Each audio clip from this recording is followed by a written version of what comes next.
Yun, gusto nyo rin bang gumawa ng mga ganitong photos? Yun, napakadali lang yan, tropa. Ayan, punta lang kayo dito sa ating Google. Yan. Then type nyo yung Gemini.ai. Yan, hanapin nyo lang yan dyan sa ating Google. Yan, yung pangalawa na yan. I-click nyo lang yan. Then, paka-click nyo yan, dito na kayo mapupunta sa ating screen na to na may nakalagay na ganyan. Hello? Mojako. Yung Mojako kasi pinalitan ko na yung aking Google. Kaya ganyan na yung lumabas. Yan. Then, click mo yung upload files.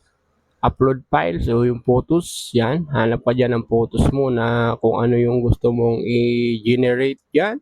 Anong gusto mong gawin na photos. Sa akin, pumunta ako dito sa aking messenger. Kasi yung picture ng aking anak yung aking gagawin. Yan, pag nandiyan na kayo sa photos, yan, select lang kayo dyan ng photos na gagamitin nyo. Then, pag lumabas na ganyan, click nyo yung Ask Gemini, tapos i-paste nyo yan dyan yung inyong mga prompt ba? Prompt, yan.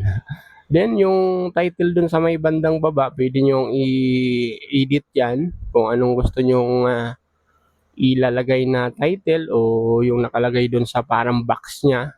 Yan, para ilagay doon kung anong gusto nyong palitan dyan. Pwede nyong palitan yan, napakadali lang yan. Then kapag may napili na kayo kung anong title na gusto nyong ilagay dyan, yan. Click nyo lang yung arrow na yan. Yan, mag-send na yan doon kay Gemini. Then wait nyo lang ng ilang second habang gine-generate siya. Yan, mabilis lang yan eh. Sa akin kasi medyo matagal dahil naka-data lang ako. Ayan, wait nyo lang yan ng ilang second. Then, after nyan, ito na.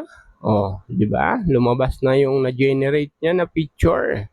Ayan, ang ganda. Ayan na yung title na sinasabi ko, yung parang nasa box siya. Oh. Ayan, oh, My Princess Jamela. Ayan. Pwede nyo palitan yun kung gusto nyo kung anong ilagay nyo, kung anong gusto nyo ilagay na title doon. Depende na lang sa inyo kung anong gusto nyo. Then, kung gusto nyo download, ilong press nyo lang, tapos click nyo yung download. Pagkatapos na mag-success yung download mo, then mapupunta yan dun sa ating photos, o yung file natin dun na mga photos. Pupunta na yan dito. Yan, pag na-download na. So, napakadali lang yan mga tropa. Ayan, nandito na yan sa aking photos. Yan. Ang ganda oh, 'di ba? Ayun yung trending ngayon. Kung gusto niyo gumawa din nito, napakadali lang 'yan. Oh, 'yan oh, 'di ba? Ang ganda oh. Yan yung title niya, nakalagay na doon. So kung gusto niyo gumawa niyan, madali lang 'yan, sundan niyo lang 'yan at ilalagay ko dito sa comment section yung